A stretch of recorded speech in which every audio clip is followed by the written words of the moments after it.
When people don't see the world the way that you do, you have to stop questioning why they perceive you a certain way or why they don't understand the vision that you have. You have to take a step back and ask yourself, are you constantly seeking for validation from other people or asking for permission from other people to become the version of who you want to be and the life that you envision for yourself?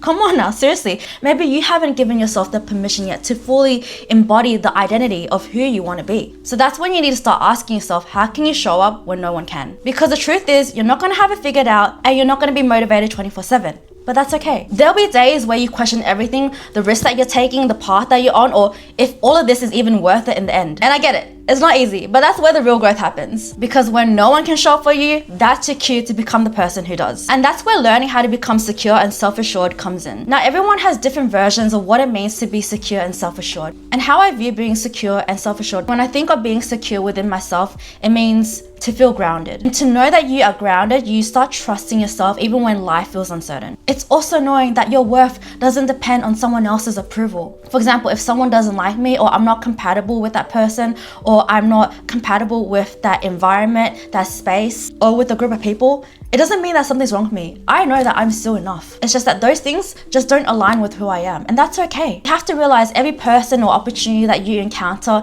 and you feel like let you go or rejected you, just understand that that saved a chunk of your lifetime. Because what happened if you actually got accepted, or you stayed with that person, or you stuck with that situation for a really long time and you weren't truly happy because you settled? You thought that's all you could get. But I believe that this world is so abundant. So how could you think that that's the only thing that you're capable for, or that's the only thing that you're limited to? To be self-assured means that you believe in your own abilities. You see the vision. And when you walk into a room, you walk in with confidence and you own it. You realize that you don't need to prove anything or your existence to anyone to deserve being there. Because number one, you're aware of your strengths and you aren't afraid to show them. Number two, you might still care what others think, but guess what? You're not easily swayed. And so you start adopting this mindset where you tell yourself, I know I can do this. I've proven it to myself so many times. And when you've shown up for yourself and the results have paid off, no matter how small it is. And I get it. It might be easier said than done, but trust me, I've been through so many experiences where I felt like I needed to give up on myself. I was on the verge of giving up on the purpose that I had in life. And not only did I think about giving up, but I really thought this is it. Like, I have no more hope left. Not just what I want to do in life, but within myself. And I actually talk about this story in my previous videos and also like before I went through my glow up journey. So if you're interested, go check that out. But the thing is, I want to tell you guys that feeling secure and self-assured doesn't have to happen overnight. And having self-assurance doesn't mean being fearless 24/7. It means showing up despite the fear. And that's how you learn to stand your ground, because you stop waiting on others, you stop waiting for the world to validate you, and you start deciding that you deserve to take up space no matter what. And so how do you do all of this? Well, that's when you start reframing your mindset. When you reframe your mindset, you can start to build more trust and resilience within yourself. And like Justin Bieber says in his song, as you can see from the title, don't be afraid to stand alone. Don't be afraid to stand outside your comfort zone. Okay, sorry guys, I got carried away. I think I was in my feels a little bit. Moving forward, here are some ways on how we can start shifting your mindset. So number one, instead of telling yourself, oh my gosh, why is this all happening to me? Instead, ask yourself, what is this trying to teach me? Next, instead of doubting yourself because you're not seeing the progress, realize and understand that not seeing the progress doesn't mean that you're failing. It just means that you're evolving. And you're probably thinking, Vivian, what the fuck do you mean? Like, what the fuck are you talking about right now? Let me explain. I think sometimes we get too caught up in numbers, especially if you're a business owner or you're aspiring content creator. You can probably relate to this, right? It's so easy to be desensitized by the numbers. I guess we tend to let our external factors define our growth in success. And because of this, we tend to forget our small wins. Maybe there's a reason why things are being really quiet right now. And for the longest time, I wondered why like my social media presence or my career was being so quiet. And back then I was pursuing fitness, which I'm not pursuing anymore. But I'm actually glad that all of that didn't work out, because I realized that what I want to pursue is content creation and music. And so maybe instead of worrying and kind of feeling down that things are quiet right now, just appreciate that things are peaceful. Because when things are peaceful, you have time to work on your craft, hone into your skills, and you start to learn more about yourself and what needs to be pivoted. Now, as hard as it is, for me, I feel like when I'm stagnant in one area of life, I have to keep moving in my other areas of life. Because let's say you have a mental block and you really have no idea with where you're going in one area of life, then when you move forward in your other areas of life, naturally things just start coming together. Because being stagnant in one area of your life doesn't mean that you need to be stagnant in other areas of life as well. So for example, if I felt stuck in my career, then I would keep moving forward in my leisure area of life. So I would get into hobbies, so it would make me feel more inspired and also refresh my mind and kind of have a bit of escape. And when I have that bit of escape, it allows me time to kind of reflect on myself. So for example, if you find that the relationships with the people that you have in your life right now are becoming really exhausting, then start pulling back your energy, okay, and pour it back into yourself. And how you can do this is not only hobbies, but also self-care. Just even doing simple breath work really helps. And so remember this, when in doubt, just recenter yourself. As you guys are watching this video right now, you might be in a really difficult situation, or you feel like you just can't find the hope in you to keep going. But I'm gonna give you guys a little reminder right now. When times get tough and you're not where you wanna be, I want you to be patient, because when you're patient, you begin to trust your timing, your effort, and your ability to figure things out. Guys, I don't care if this video sounds really repetitive right now, but I'm really trying to ingrain all this information into your head so that you have a strong sense of belief, okay? So again, real strength doesn't mean having it together all the time. It's about finding peace in the process and knowing that you can always come home back to yourself when no one is there. If you're watching this video right now, I'm not saying all of you, but maybe some of you who are watching this video right now, you've always kind of felt like an outsider in a sense, and you never really felt like you fit into a crowd. And the reason why I say that is because that was me for the longest time. Still is me today. For my whole entire life, starting when I was a kid, I always kept pondering in my head, like it would just be so much easier if I did what everyone was doing, or have the same thinking the way that the majority did. And I thought, oh, if I thought that way, things would just be so much more easier. But like, I could never bring myself to be that way. And I just thought, no, I didn't want to be like that. So yeah, it might have been easier, but I wouldn't have been authentic to myself. And the thing is, the people in the past, when they doubted me or put me down because the way that I thought or the path that I wanted to pursue, even though this made me feel so discouraged and I started being so drained, but one thing I never did was listen to them.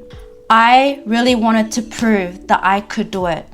Not to other people, but to myself really. And so I think that when you know your worth, it makes it harder for you to align and connect with those who don't see the way that you view the world or how you express yourself. And you know what? That's completely okay, because not everyone has to agree with you. Not everyone has to like you. You're gonna fluff some feathers. Understand that at the end of the day, as long as you have yourself, you're gonna be okay. Not only did my vision for my life and the mindset that I have, but also the way that I expressed myself when I was a kid and my personality, that actually intimidated a lot of people, because I was just being my true self. Because I literally grew up as the weird, the quiet kid. I wasn't pretty, or I wasn't outgoing, and I was just considered as the fat, funny girl. I knew that I was far from being popular, but somehow well known and talked about. I was always being picked on and being called weird all the time. Even when I was like in school, these guys would put me in a group chat and then leave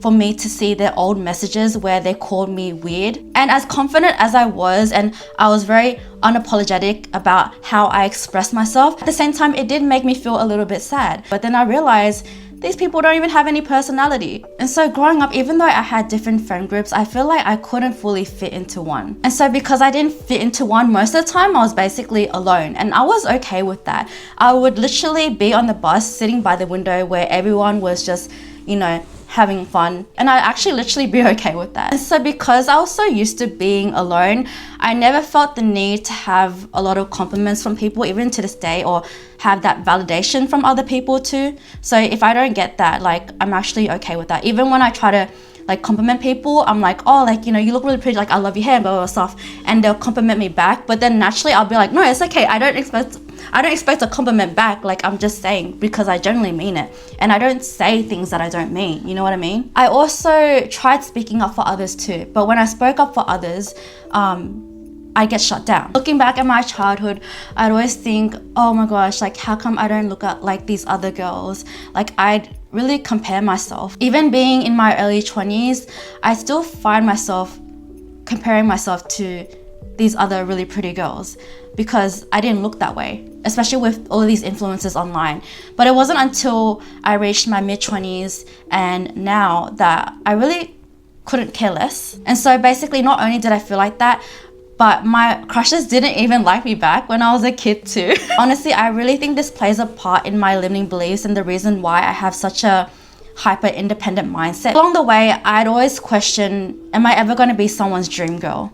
But the moment I stopped questioning of what people thought about me, that's when I realized, oh my gosh, none of this matters. I'm my own dream girl. I don't need to worry if I'm ever going to be someone's dream girl because there's always going to be someone prettier than me, smarter than me, or whatever, right? Or talented than me. But what matters most is that I can work on becoming my own dream girl. And when I'm my own dream girl, the person who I'm going to end up with is going to know instantly that I am their dream girl. I don't have to prove anything or worry that if I'm ever going to be someone's dream girl. Because even though there's all of these other external factors, guess what no one is going to match? My energy and my aura. I just know that if I were to look at my past version of myself, she would be so proud of how far she came from. She would have never imagined that I would be like this. Because I'm already my dream girl if I really think about it. I became my dream girl.